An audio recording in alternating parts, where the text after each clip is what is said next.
We're gonna jump right into it on this fireplace mantle build. We're about at the halfway point of this whole traditional classical mantle that we're constructing. And we're gonna get into the over-mantel in this video. And if you caught the last video, you know we left off with the cornice, which is the main mantle shelf component. This video, we're gonna do the shelf top and then the molding work where the Samsung frame TV will go.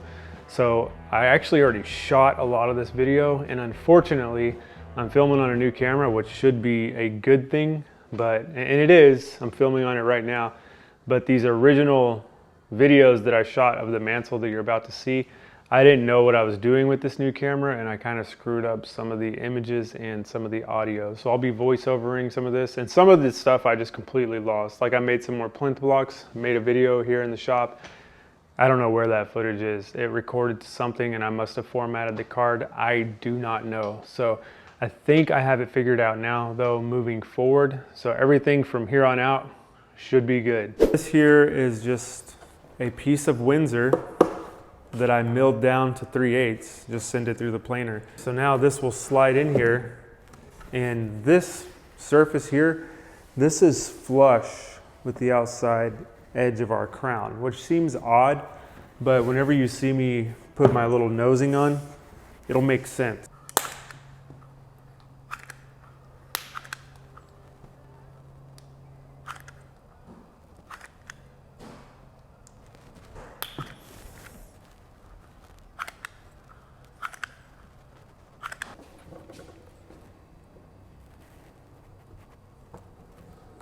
We'll go right on top of it and then drop it straight down. My shelf top is lined up right with the edge of my crown profile from our cornice build.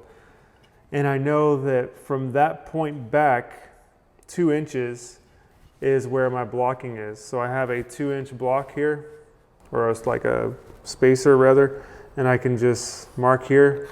And if I shoot on that line, I'll shoot right into my block. And it's the same way around this whole top. So I'll just go around, hold this off to the side, and now I have an exact location where I can fire these nails.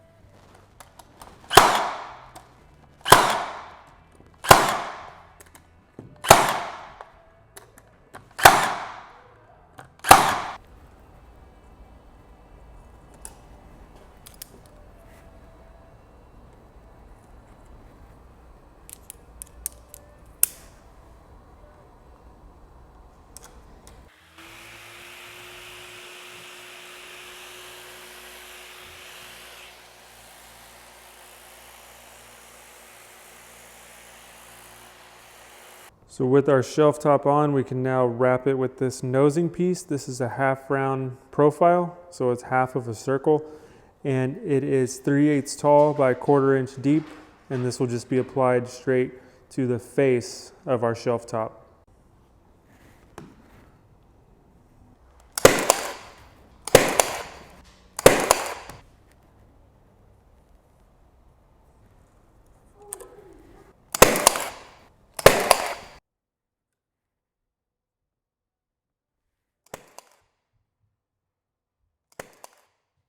So pinning this little half round on the shelf top edge there really added another depth and dimension to the profile of this cornice. So here I'm just sanding that all down flush, and then I'm going to hit it with some primer. If you've been following the series, you know I like to do this because you just really get to see the full effect of how this piece is coming together as it's, got the primer on it versus like raw sanded wood. I just kind of like to see it and really get a vision for it. And then here, this is like an odd moment because this is where I lost a lot of footage. So you can see there, I've got a piece of plywood in the center on top of the mantle shelf. It's going around the housing of that sound bar. And then I've got my Samsung frame TV brackets on, which I had to cut in half, by the way, because they were like overlapping into my little white media box there. And then you'll also notice I've got 2 plinth blocks on the mantle, nailed in place on top of the mantle, which seems odd, and it does to me as well, but I'm trusting the process and following my inspirational pictures. And what I've learned through this whole process is man, when I put something in position, I am not used to doing this classical stuff. So I'm like, is this right? This is kind of weird. But I'm like, no, I mean, that's how the picture looks. So we're going to go with it. And I'll show you guys some of my inspirational pictures for this plinth block on the mantle. But you'll see as this comes together, it'll make sense. So here I am showing the TV line. There's a faint line there. If I had my video settings properly, you might be able to see it. But that's the top of the frame TV. And then I'm measuring from my plinth block up to that. And if you look to the left of my tape there, there's a seam where plywood meets the Windsor 1x that are on the left and right sides, the piece that the sconces are on. So my casing will hide that seam. So I'm actually hooking into that seam right now, and that is going to get covered with this beaded casing profile. This component of the over-mantel is really super simple, just like you would case any traditional door opening. So you got your 245-degree miters up at the top, and this profile that I'm using is the Windsor 1 beaded profile. And this whole casing buildup that you'll see me assemble here is also something I picked up from their catalog. It's called the Greek Revival backband casing. So it consists of this beaded casing, a 1x2 on the back, and then their Greek Revival backband molding. They call it a backband molding, but I actually use this as a panel molding from time to time as well. I did this on the side of the mantle. It's that same exact piece. And I did my door casings in this as well. So there's a whole video on my channel going through this backband casing. So I won't go too into detail into it here, but you'll see it's super simple. Now I will elevate this casing assembly with a double cross-headed corner at the top, but that will be after I get it in position and nailed in place, and you'll see that come together. So this simple casing here is our main over-mantel molding piece, and this right here, we're just going to simply take it, pop it in, and then everything else will be installed in position. So before we put this in, I'm just going to hit the miters with an orbital sander and a touch of primer, and this thing's ready to go. So I'll bring this assembly in, set it on top of my plinth blocks, and you can see my plinth is oversized. That back band will make it fit proportionally. And you also notice the assembly here hides the seams of that middle plywood panel where the TV will go and the outer Windsor boards like I was talking about earlier. So I like the position that it's in, so obviously I'm going to nail it off. Now what I'm doing here is I'm ripping down this piece of 3/4 Windsor to make it 3/4 by 3/4. And the whole purpose of this is I'm going to use this to make a double cross-headed corner at the top. So the reason this is 3/4 by 3/4 is that backband molding that I was talking about earlier, that is exactly 3/4 of an inch. So when I wrap this around, it'll hide the seam where this cross-headed corner is going to be executed. So I'm cutting this to 6.5 inches to the outside of that miter, and I'll make one more of these. I'll actually make 4 total. There's 2 for each side, and when these come together, you'll see how these are just going to wrap around the outside top corners of that casing assembly that we just installed on the over-mantel. So I'll bring these up in position and get some glue on them and nail them off. Again, another classical detail that I found in historic books. And this one I actually first was inspired by a book that Brent Hull and Christine Frank wrote, and it's called Traditional American Rooms. And there's this one room called the Hampton Room that was heavily influential in this whole build, and it has this double cross-headed corner at the top of its over-mantel as well. So once I get those in position, I'll wrap them in 1x2s, and these 1x2s will go around the whole assembly and sit flush down on my oversized plinth block down there, and then the plinth block won't look so out of place. So I'll get these glued up, and in between these kind of processes, what you don't see I do off camera, I just sand everything and then I hit everything with primer. So as I'm doing this, you'll see like in the next scenes here that everything's gonna look like super clean and sanded down, and that's because exactly that.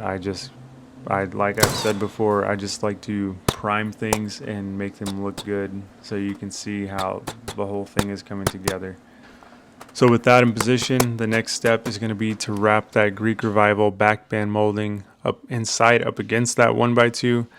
And at this stage in the game, it really has to be precision, because if you're off a little bit on these kind of pieces, this is where it really shows. And I try to be precise on everything I do, but I do get a lot of questions about, how do you get your cuts so precise?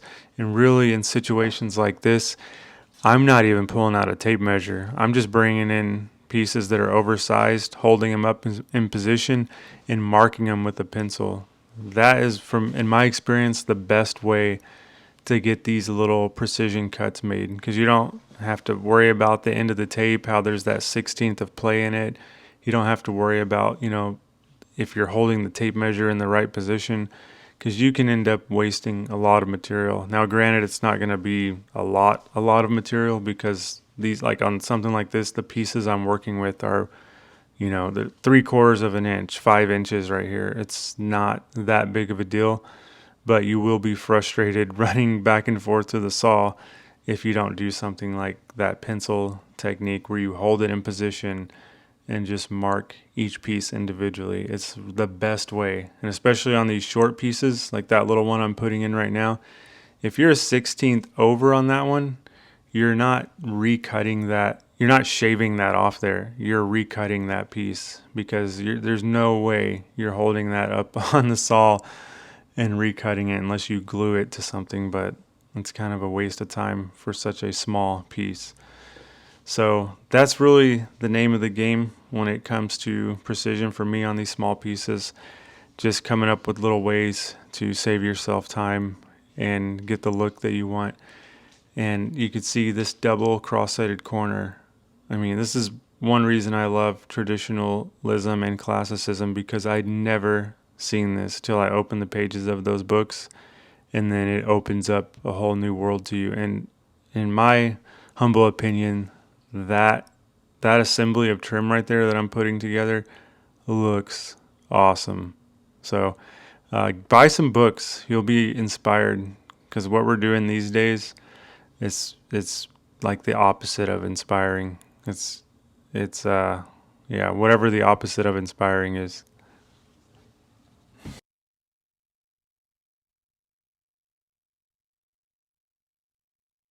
So with that, guys, I just edited everything, what you just saw, and it was brutal for audio and visual, but I think we have it figured out now. I'm still working out some audio details, hence this microphone that I'm holding.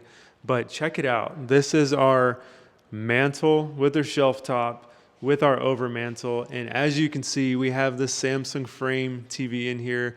It's got this beautiful ocean painting on it with these little sailboats, and it really sells itself as like, hey, this is a painting. I mean, these TVs with these matte finishes, they look awesome. Like, it looks even better in person probably than on video, but looks like a painting, and I have hundreds of paintings to choose from. It's pretty awesome. This is not sponsored by Samsung, although I would not be opposed to that, Samsung, if you're watching.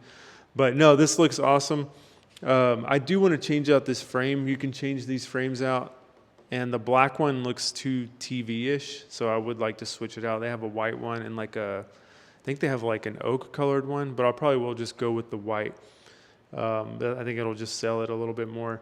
This soundbar area here, that'll be closed off. If you remember my inspiration pictures for the plinth on the mantle shelf top, there was actually a board that went across. I'm going to copy that as well, and I'll cut a grill into the soundbar section so that sound can still project.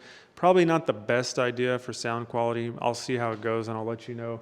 But as far as the carpentry aspect of this, the over-mantel is done. We got our perfectly framed casing assembly right here wrapped around the frame TV, and this is the only TV that will ever fit here, guys. Like, if I ever sold this house, I would just sell them this TV with it, or tell them, hey, you need this exact frame TV, because these TVs are a little bit off from traditional dimensions of TVs from what I understand, and this casing assembly was built dead on for that. So that beaded profile literally lines the whole TV. Like there's no room for anything else. So I think that came out great. I think our double cross-setted corner just looks amazing. I love that. I can't wait to build up our entablature on top of that. And you'll notice in my drawings, if you look up here, I've got this kind of bumping out around this. So the entablature will wrap around that. I'll have triglyphs up here. And then that pitch of that raking cornice, I'm not a real big fan of that. I would like to see that pitch up a little bit more. That's pitched up at 22.5 degrees in that sketch there. I want to see it go up steeper. So yeah, I mean, this is really just a kind of a surreal feeling to have the frame TV up, like that worked out, have the sconces in place. It's really selling it as a traditional mantle. So that'll conclude it for this portion in this series of building this traditional mantle. And like I mentioned, next videos we'll be getting up there and knocking out that entablature. So I'll catch you guys then.